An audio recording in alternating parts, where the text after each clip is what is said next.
Eh bien, bonjour et bienvenue à ce panel sur les 50 ans de restauration des écosystèmes dans les sites et réseaux désignés par l'UNESCO. Je m'appelle Jeremy Waltz, je suis journaliste scientifique à Euronews, la chaîne d'information multilingue européenne, et je représente Euronews ainsi que notre chaîne sœur Africa News. Et si vous cherchez des exemples concrets venant du monde entier, pouvant servir de modèle de restauration des écosystèmes, vous ne serez pas déçus. Restez avec nous pour écouter des invités exceptionnels qui vont vous faire part de leur expérience et de leur relation avec la nature. Et tout d'abord, pour planter le décor, j'ai le plaisir de donner la parole à Madame Shamila Nahir Bedouel, sous-directrice générale pour les sciences naturelles à l'UNESCO. Merci beaucoup, Jérémy. Bon après-midi, bonsoir, bonjour. Excellences, mesdames et messieurs, j'ai le grand plaisir aujourd'hui, au nom de l'UNESCO, de vous dire quelques mots sur notre rôle et sur la manière dont l'UNESCO protège les écosystèmes depuis plus d'un demi-siècle. Je vous souhaite la bienvenue à toutes et à tous, où que vous soyez. J'aimerais vous donner un bref aperçu des sites désignés par l'UNESCO et des réseaux qui serviront d'exemple et seront présentés par nos panélistes. Et je tiens à remercier nos panélistes qui nous permettent de découvrir ces exemples concrets et nous montrent comment ils œuvrent pour la restauration des écosystèmes, contribuant ainsi à la décennie des Nations Unies. Chers collègues, quel est le rôle de l'UNESCO? Eh bien, depuis plus d'un demi-siècle, l'UNESCO montre la voie et œuvre chaque jour pour sensibiliser les mentalités aux enjeux du développement durable. L'approche holistique et intersectorielle de l'UNESCO servira la décennie des Nations Unies pour la restauration des écosystèmes par la richesse de son expérience, mais aussi par sa participation présente et future aux efforts de restauration des écosystèmes du monde entier. Ainsi, chers collègues, la stratégie de l'UNESCO pour la biodiversité est mise en œuvre dans tous ces sites désignés. Ces sites couvrent plus de 10 millions de kilomètres carrés, soit environ 6% de la surface de la Terre. Ils relèvent d'une ou de plusieurs désignations de l'UNESCO et comprennent 1121 sites du patrimoine mondial, 252 sites naturels et mixtes, 114 paysages culturels, 714 réserves de biosphère dans 129 pays et 161 géoparcs mondiaux. Dans tous ces sites, l'UNESCO œuvre directement pour la préservation de la nature, mais l'UNESCO travaille surtout avec les femmes et les hommes du terrain après tout. Si nous voulons protéger les écosystèmes, nous devons mieux comprendre la relation entre l'homme et la nature, et c'est là le pouvoir unique de l'UNESCO. Amener les diverses parties prenantes, les détenteurs de connaissances, les décideurs à dialoguer, de sorte qu'ensemble, dans une approche holistique, la société tout entière puisse devenir un acteur du changement œuvrant pour la restauration des écosystèmes. De nombreux sites désignés par l'UNESCO mettent en œuvre des activités de restauration et ces expériences vous seront présentées aujourd'hui. Au sein des sites désignés par l'UNESCO, l'organisation a donné tout son sens au concept de vie en harmonie avec la nature en apportant des solutions in situ aux défis mondiaux que représentent la perte de biodiversité terrestre, côtière et marine, tout en s'engageant dans la culture, l'éducation et les valeurs humanistes qui sous-tendent notre démarche. L'UNESCO, c'est aussi le pouvoir de rassembler des intérêts divers, des cultures diverses, et nous mettons en avant ces valeurs éthiques de respect pour le monde vivant. L'UNESCO croit fermement qu'il est possible de faire bouger les mentalités et d'insuffler la dynamique du changement pendant la décennie des Nations Unies pour la restauration des écosystèmes. Décennie cruciale où les jeunes seront des acteurs clés car la restauration des écosystèmes est aussi une question de solidarité intergénérationnelle, d'équité et de continuité. Nous sommes au cœur du mandat de l'UNESCO. L'UNESCO plaide donc pour la conservation de la biodiversité au-delà de ces zones protégées. L'humanité doit être ambitieuse pour réconcilier l'homme avec la nature partout sur la planète, dès maintenant et pour les générations futures, y compris dans les petits États insulaires en développement avec leurs spécificités. Cette vision s'est étendue au programme L'homme et la biosphère et à son réseau mondial de réserves de biosphère, réseau qui fêtera ses 50 ans en 2021. La Convention du patrimoine mondial de 1972 est le seul instrument normatif mondial traitant à la fois de la nature, de la culture et des liens entre les deux. Elle confère un statut de protection internationale à certains des sites les plus importants pour la biodiversité et à des écosystèmes parmi les plus remarquables de notre planète. Cette convention contribue donc à la sauvegarde de la diversité biologique et culturelle du monde, tout en améliorant les moyens de subsistance des communautés locales vivant dans et autour des sites du patrimoine mondial. Chers collègues, la contribution de la géodiversité, dont nous n'entendons pas beaucoup parler, c'est le partenaire silencieux de la biodiversité, a été abordée par le biais du programme géoscientifique de l'UNESCO et des géoparcs mondiaux. C'est là le seul programme du système des Nations Unies qui valorise réellement le patrimoine géologique. Et les sites désignés par l'UNESCO, qui comprennent le réseau mondial des réserves de biosphère, les sites du patrimoine mondial naturel et culturel et les parcs les géoparcs mondiaux fournissent de nombreux exemples de bonnes pratiques et enseignements tirés pour parvenir au développement durable et à la restauration des écosystèmes. Ainsi, dans le cadre de la décennie des Nations Unies pour la restauration des écosystèmes, l'écosystème se concentre sur les partenariats, l'engagement des diverses parties prenantes, le travail en commun vers une plus grande coopération intergénérationnelle. Nous rejoignons ici deux autres décennies des Nations Unies que l'UNESCO est fière de coordonner, la décennie des Nations Unies pour l'océanologie au service du développement durable, qui est mise en œuvre par la Commission océanographique intergouvernementale de l'UNESCO, ainsi que la décennie internationale des langues autochtones. Ces deux décennies reprendront de nombreux aspects de la restauration des écosystèmes. Au début de la décennie des Nations Unies, il est important d'établir la ligne de base des activités sur nos sites. C'est ce que fait actuellement le programme MAB, qui suivra la progression de la restauration des écosystèmes dans le réseau mondial des réserves de biosphère au cours des 10 prochaines années. Ce sera là une contribution précieuse à la décennie des Nations Unies. Je voudrais conclure ces propos liminaires en remerciant nos distingués panélistes ici présents, notre modérateur, tous les participants venus du monde entier, mais aussi tous les États membres et toutes les réserves du réseau mondial des sites désignés, les réserves de biosphère de l'UNESCO, ainsi que tous les sites culturels du patrimoine mondial pour leur contribution à la restauration des écosystèmes. Nous avons besoin les uns des autres. La planète a besoin que chacun d'entre nous reconsidère et réconcilie sa relation avec la nature pour permettre la restauration des écosystèmes. Je vous remercie beaucoup et vous souhaite des échanges fructueux. À vous, chers modérateurs, merci beaucoup.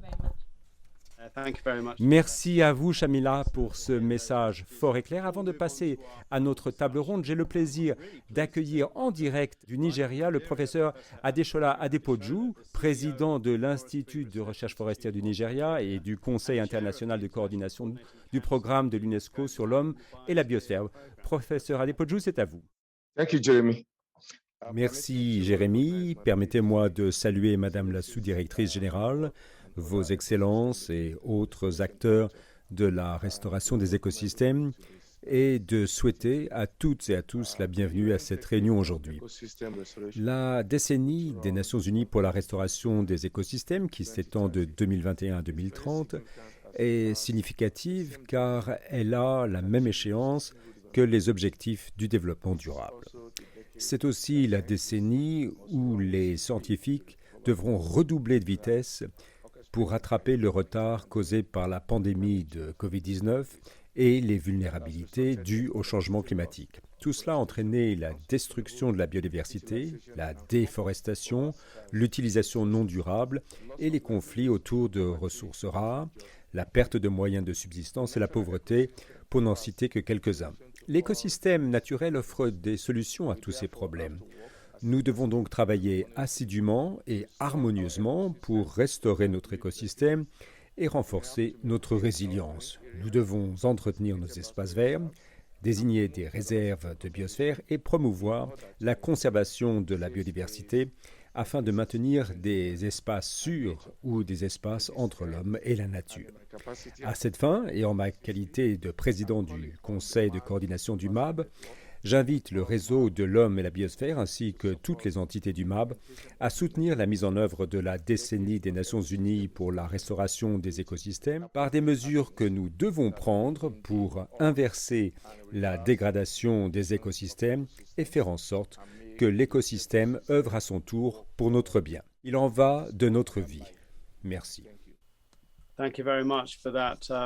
Eh bien, merci beaucoup pour ce message et vous avez tout à fait raison. De nombreux défis nous attendent. Présentons nos panélistes qui vont nous dire comment nous pouvons relever ces défis et les réalisations des 50 dernières années à travers le monde. Nous avons parmi nous Phoebe Benedict Samuel de l'Institut Jane Goodall à la réserve de biosphère de Gombe Masito Ugala en Tanzanie, le professeur Ove Guldberg, chef scientifique de la Fondation pour la Grande Barrière de Corail, et le Dr Nguyen Wang Tri, professeur d'écologie à l'Université de Hanoï et représentant de la réserve de biosphère de mangrove de Canjo au Vietnam. Merci d'être là. Avez-vous de bonnes nouvelles à nous apporter, peut-être du Vietnam? Qu'avez-vous fait pour la restauration de l'écosystème? Quelles réalisations, quels enseignements? Eh bien, lorsque l'on se retourne sur 50 ans de reconstitution et de restauration de l'écosystème sous l'égide de l'UNESCO et des Nations Unies, je crois que nous pouvons beaucoup apprendre des bonnes pratiques du Vietnam autour de Ho Chi Minh City et de Saigon. Comme vous le savez, pendant la guerre, toute cette zone, toute cette mangrove a été détruite. Et à partir de 1975, nous nous sommes efforcés de reconstituer la mangrove en replantant différentes espèces végétales de la mangrove. Mais maintenant, ce que nous constatons, c'est que la mangrove s'est reconstituée pas simplement par les apports que nous avons plantés, mais également par des plantes qui sont revenues naturellement dans le processus de restauration. Et là, c'est très important, il faut respecter l'ordre naturel des choses et les ressources naturelles. Parce que pendant toute cette période de reconstitution, certes, nous avons essayé de replanter, mais les espèces réapparaissent spontanément l'une après l'autre et il faut respecter d'ailleurs l'ordre dans lequel les espèces réapparaissent. Il y a un ordre naturel et il faut en tenir compte pendant ce processus de reconstitution. Alors, cette zone se développe naturellement et c'est très bien comme ça. Et on voit que l'écosystème de la mangrove est essentiellement naturel. Bon, certes, il y a quelques plantes qui sont venues, disons, grâce à l'apport de l'homme, mais la régénération s'est faite, comme je l'ai dit, de manière naturelle. Donc, le premier enseignement à tirer de cette expérience, c'est que dans la mesure du possible, il faut respecter l'ordre naturel des choses.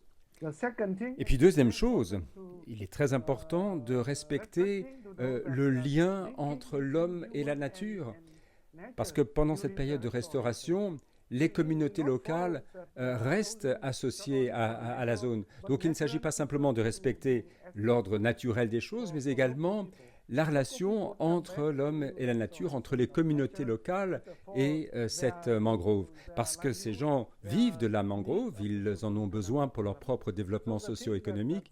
Et donc, le deuxième grand enseignement, c'est qu'il y a une relation entre les communautés locales et la nature, et il faut respecter cela.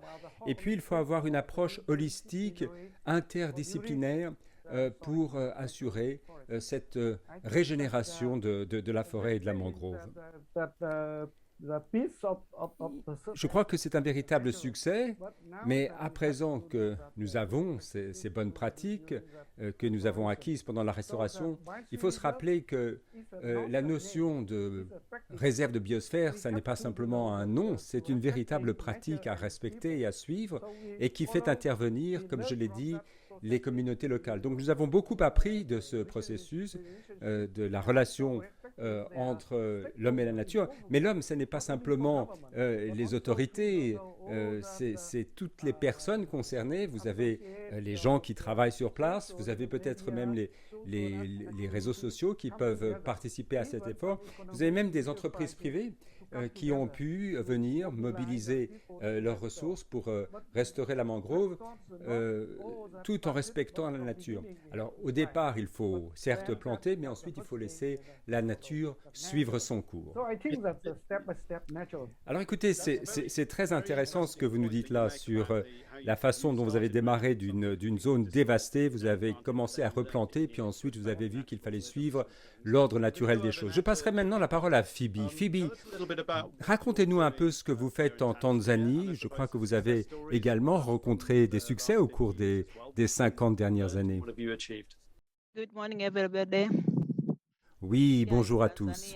Effectivement, en Tanzanie, nous avons également procédé à cet effort de restauration et de régénération de la nature, mais cela va de pair avec une activité entrepreneuriale qui reste respectueuse de l'environnement.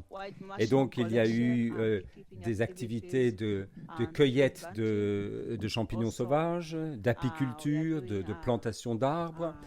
Il y a également un effort d'aménagement des sols, de planification du territoire qui doit se faire de manière ordonnée.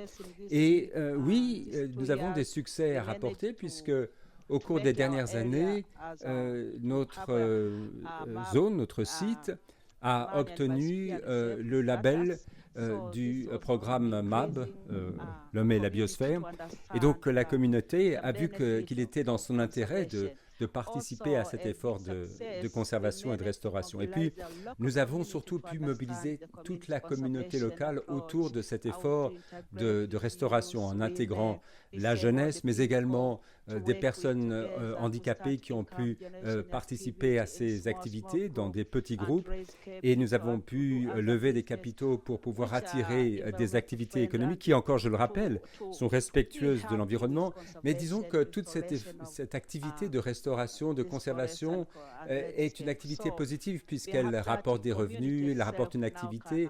Et c'est dans l'intérêt de tout le monde. Tout le monde y trouve son compte et donc on peut planter les arbres et voir les bénéfices de cette activité, de même que pour l'apiculture. Voilà, ça ce sont nos succès.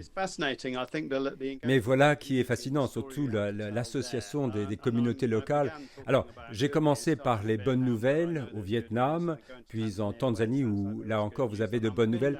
J'ai des doutes quant à savoir s'il y a de bonnes nouvelles venant de la grande barrière de corail. Alors, Ove, que pouvez-vous nous dire? Eh bien, maintenant que j'ai ouvert mon micro, vous pouvez entendre les mauvaises nouvelles. Tout d'abord, je tiens à saluer mes collègues et invités qui sont venus se joindre à nous et puis féliciter l'UNESCO pour son action de restauration de l'écosystème sur les 50 dernières années. Vous avez des sites qui ont été remarquablement restaurés et comme nous l'avons dit, l'UNESCO a été, pour ainsi dire, le chef de file de toute l'action sur la biodiversité, aussi bien sur Terre qu'au fond des mers. Et il faut quand même souligner que c'est la science, en tout cas la prise de décision basée sur la science, qui a permis d'orienter ces travaux. Alors la Grande Barrière de Corail, c'est l'un des sites les plus prestigieux du patrimoine mondial.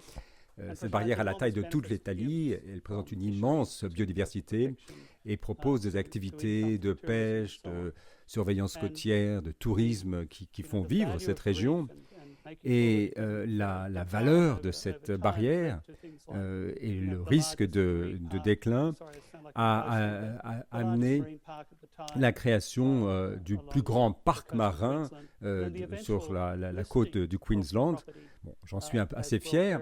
Et puis, en 1981, la grande barrière de corail a été inscrite sur la liste du patrimoine mondial. Malheureusement, le vent tourne et les pressions climatiques et autres au niveau local et mondial commencent à se faire sentir sur la barrière de corail. Et pour vous donner une idée, il y a eu un recul de 50% de la couverture de corail sur cette barrière au cours des 50 dernières années. Et au cours des 5 dernières années, 30% de ce qui restait a disparu. Et donc la population des tortues, des requins elles-mêmes est en danger. Et ce que les modèles nous disent, c'est que même si l'on arrive à maintenir la hausse de la température à 1 degré ou 1,5 degré, il restera très très peu de ce magnifique écosystème. Alors nous ne pouvons pas rester là les bras croisés et constater le déclin, le recul et la disparition de la barrière de corail. Donc de nouvelles technologies doivent être mises en place pour essayer de faire face à ce problème. Alors il y a un petit succès quand même, une lueur d'espoir, à travers une fondation pour laquelle je travaille d'ailleurs, et qui existe depuis 20 ans et qui fait intervenir aussi bien les autorités que les chercheurs, les groupes d'intérêt et autres, enfin toutes les personnes concernées, pour voir si l'on peut restaurer la barrière suffisamment pour gagner du temps dans la course contre la montre par rapport à ces problèmes de réchauffement climatique et d'émissions atmosphériques. Alors j'espère que nous pourrons en parler aujourd'hui. Ce que j'espère surtout, c'est ne pas vous avoir donné une image trop négative parce que tout n'est pas fini, il y a encore beaucoup à faire, mais il faut le faire de manière concertée, de manière réfléchie et faire intervenir les organismes internationaux, l'UNESCO en particulier. Je m'en tiendrai là pour l'instant. Oui, nous reviendrons à cette question sur votre action, mais si Phoebe est encore là, je ne la vois pas à l'écran. Si, je suis là. Très bien. Alors justement, Phoebe, ce que je voulais savoir, c'est comment vous avez pu associer la communauté, ouvrir le dialogue. Alors, la communauté locale se rendait compte qu'elle était dans un lieu spécial, mais est-ce qu'il y a eu, je ne sais pas, une sensibilisation, une prise de conscience auprès des jeunes enfants en particulier? Qu'est-ce qui a permis de faire intervenir la communauté? Est-ce que c'était les activités économiques? Vous avez parlé de gestion durable. Quelles étaient les clés de votre succès? Je crois que la clé du succès pour associer et faire intervenir la communauté, c'est qu'il faut se rappeler que la forêt appartient à la communauté. Les communautés locales savent que la forêt est à elles. Et ce qu'il faut faire, c'est parler à ces communautés, définir leurs priorités. Et alors, il y a toutes sortes de problèmes, les problèmes d'éducation ou de santé. On parle à chaque fois aux spécialistes de la santé ou de l'éducation, les guérisseurs, les enseignants. Et puis, on peut parler également des questions d'énergie, de conservation du bois. On apprend aux gens à avoir des fours à bonne performance énergétique. On fait pour cela venir des professionnels qui peuvent leur apprendre des choses. Donc, c'est une approche participative. Et puis, comme vous l'avez évoqué, on peut faire intervenir les enfants. On peut les sensibiliser dans les salles de classe ou dans les clubs pour enfants pour qu'ils commencent à être sensibilisés à la question de conservation. Ils commencent à en prendre conscience. Et puis, nous avons parlé à des groupes de femmes. Les femmes qui ont des situations particulières, souvent chez nous, mais on les sensibilise aussi aux problèmes de conservation. Et puis, parmi elles, on en sélectionne quelques-unes en leur proposant des activités économiques. Et bien souvent, le problème des femmes, c'était de trouver un capital initial pour lancer leur activité. Eh bien, nous les avons initiés au microcrédit, comment économiser un petit peu d'argent, puis emprunter à un faible taux d'intérêt pour, à partir de ce petit capital, commencer une activité génératrice de revenus. Et puis, comme je l'ai dit, il faut bien choisir l'activité, la sélectionner pour que ce soit viable.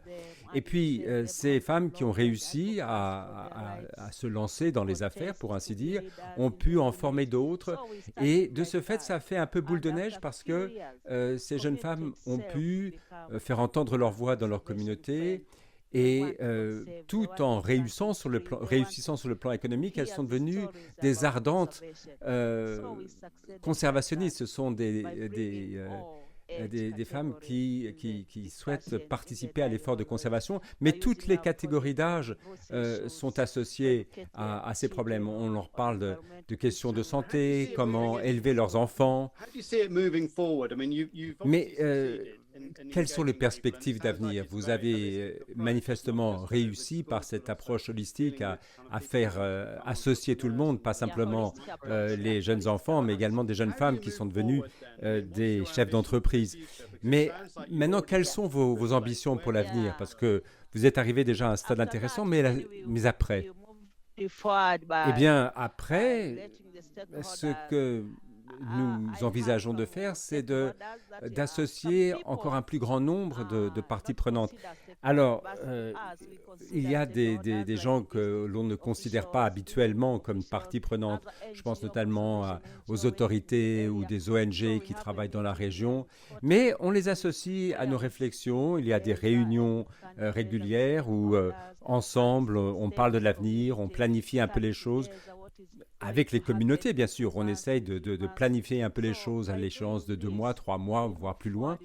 Et dans cet effort de planification, nous tournons vers l'avenir. Il y a un effort donc d'aménagement des sols, de planification du territoire. Alors là, justement, il faut faire intervenir les collectivités, les autorités locales, mais c'est surtout un effort d'appropriation. Il faut que les gens s'approprient cette activité, cette initiative, toute cette région. Il ne faut pas que ce projet appartienne à Jane Goodall. Jane Goodall, c'est une ONG, mais elle va s'en aller au bout de quelques temps.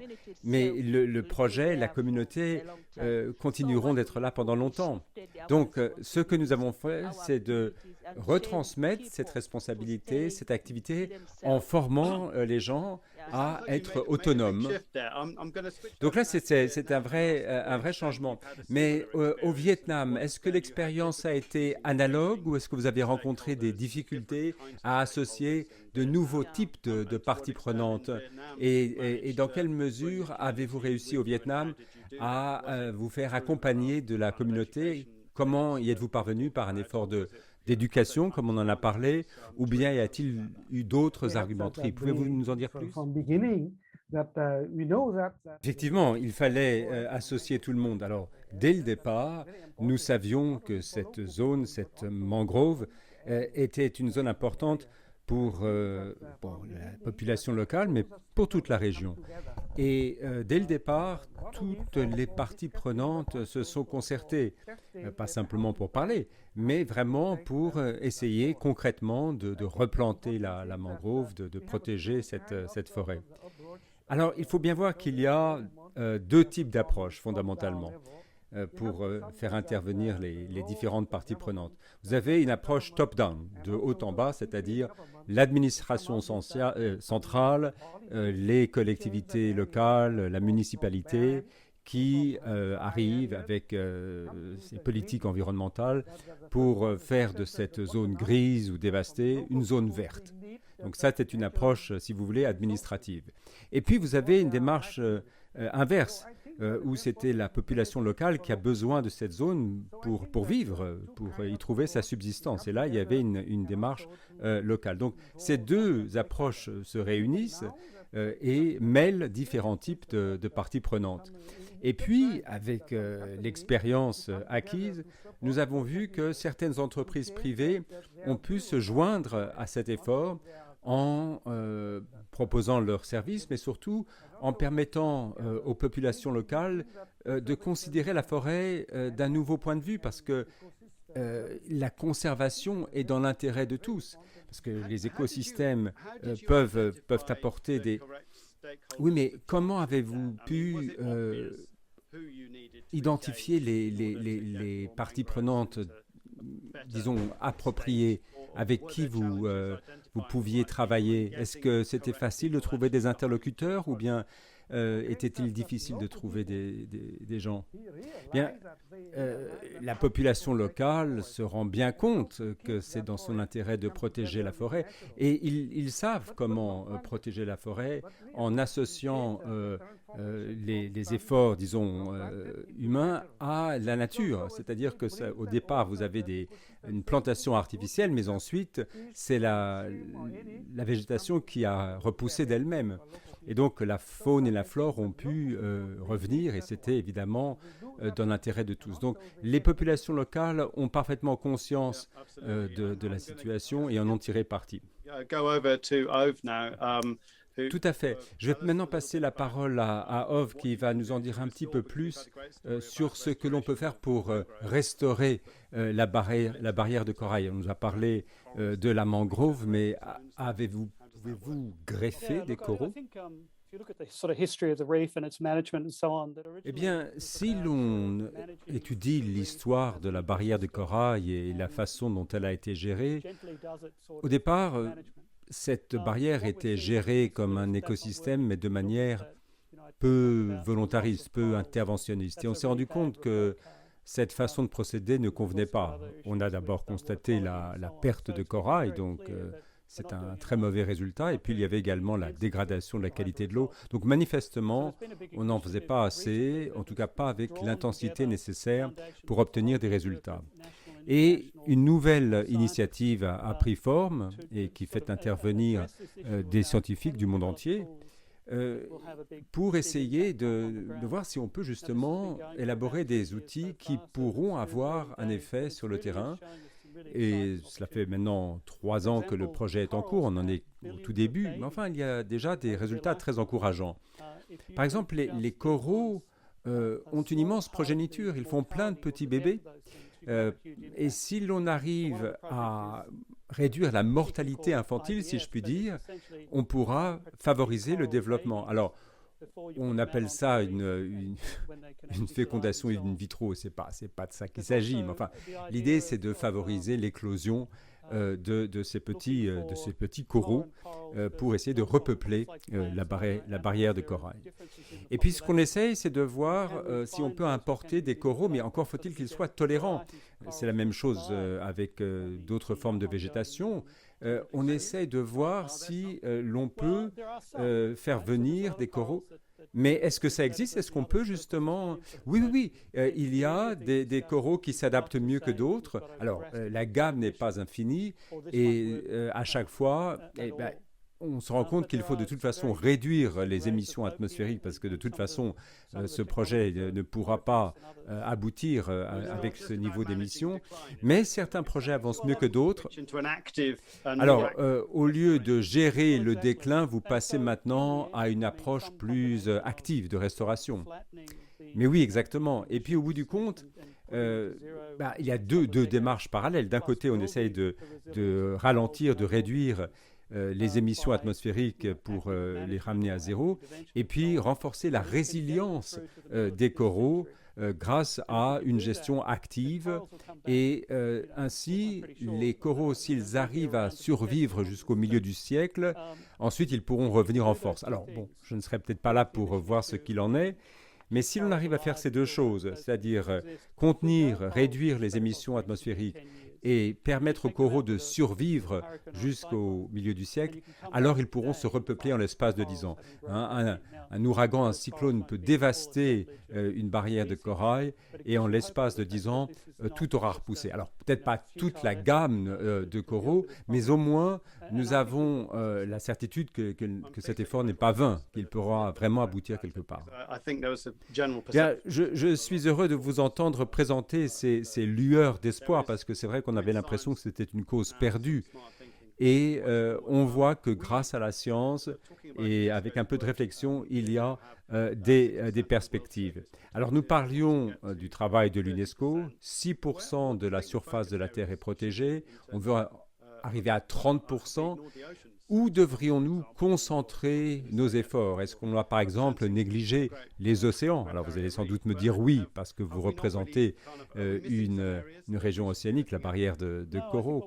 Mais est-ce qu'il y a des zones qu'on a négligées? Je crois que ce qu'il nous faut, c'est une conservation stratégique interventionniste. Si on examine les effets du changement climatique sur l'océan, cela varie d'une zone à l'autre. Et il y a des zones où l'on constate un upwelling océanique et une remontée d'eau plus importante que si vous aviez une simple colonne d'eau, donc que la surface se refroidit davantage et il faut protéger ces zones-là. Il y a un projet qui s'appelle Coral Reef Rescue, sauvetage de la barrière de corail. J'y suis associé. On identifie ces sites et on les protège contre la pollution, contre la pêche, parce que la surpêche est l'autre grande menace qui pèse sur les coraux. Si l'on arrive à repérer, à identifier ces zones les moins exposées, et on arrive à les protéger jusqu'au milieu du siècle, date à laquelle on espère que les choses se seront stabilisées, alors on a une stratégie pour éviter l'impensable. Il y a les réserves de biosphère, il y a les sites du patrimoine, il y a les géoparcs, il y a l'objectif d'arriver à protéger 30% de la surface de la Terre. Où devrions-nous concentrer nos efforts dans votre région du monde? Écoutez, cet objectif de 30% de toute la surface de la Terre, bon, c'est un très bel objectif, mais il ne faut pas s'intéresser simplement aux objectifs chiffrés, quantitatifs. Il faut également prendre en compte l'aspect qualitatif. Je pense aux réserves de biosphère.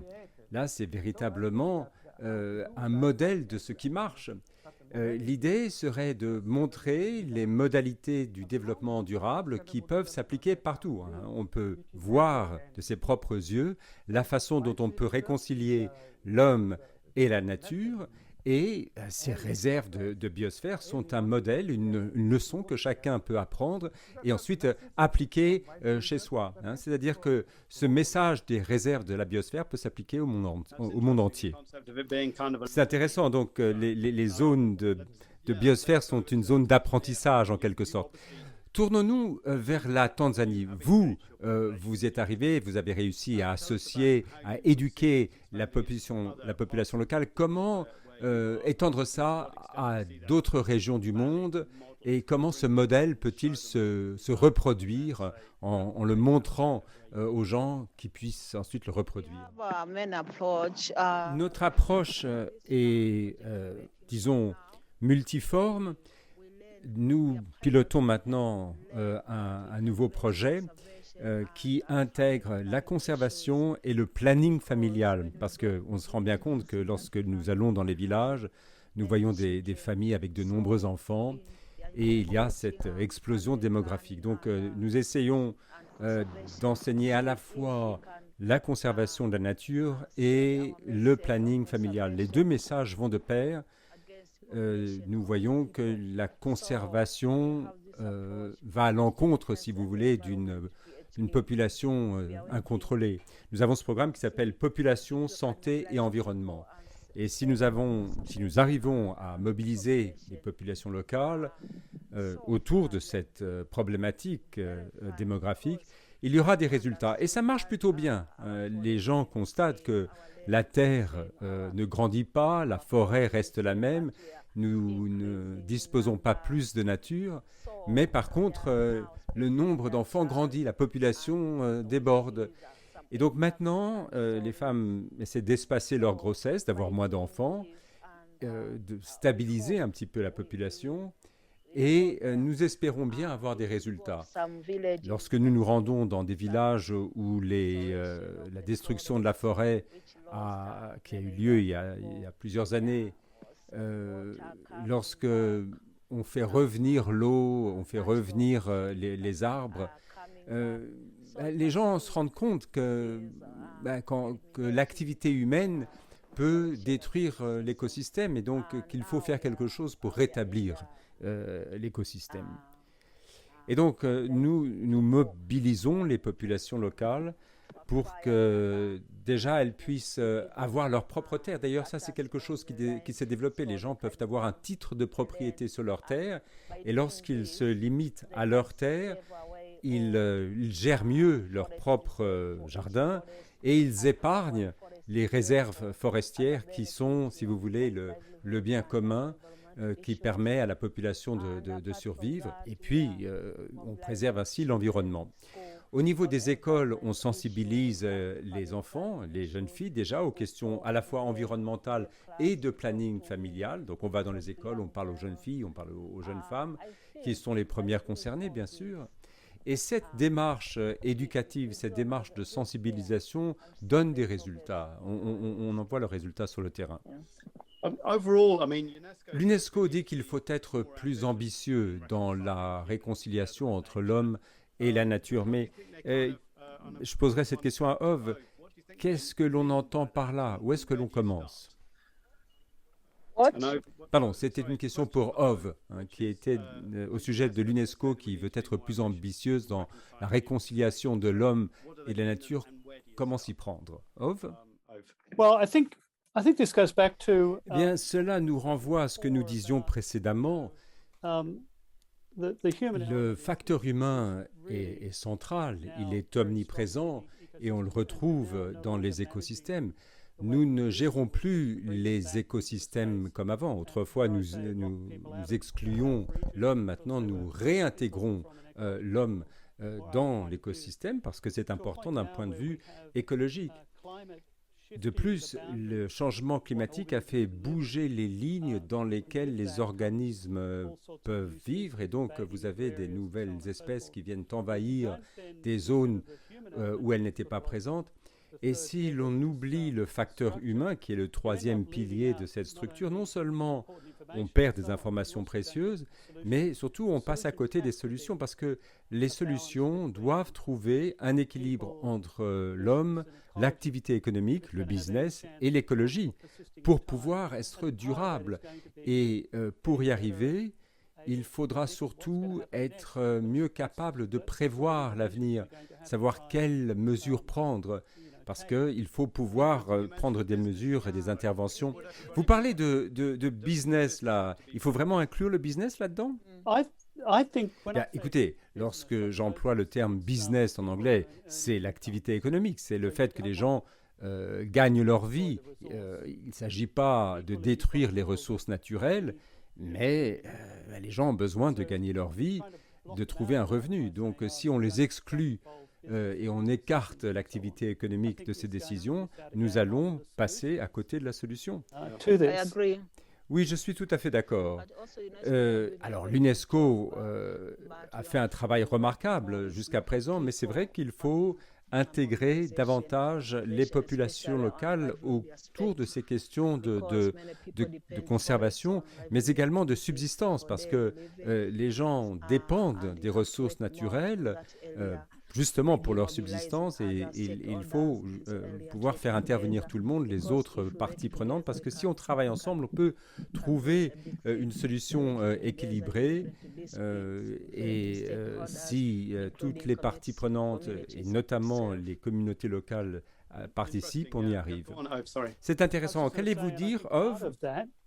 Oui, je suis tout à fait d'accord, et surtout, il faut pouvoir se dire que certaines zones sont multi-usages. Au lieu d'exclure telle ou telle population, il faut bien se dire que ce qui nous intéresse ici, c'est l'intégration de l'activité humaine dans l'écosystème, parce qu'il faut savoir où l'on peut autoriser, par exemple, la pêche commerciale, où l'on peut faciliter la présence de différents groupes culturels dans le paysage.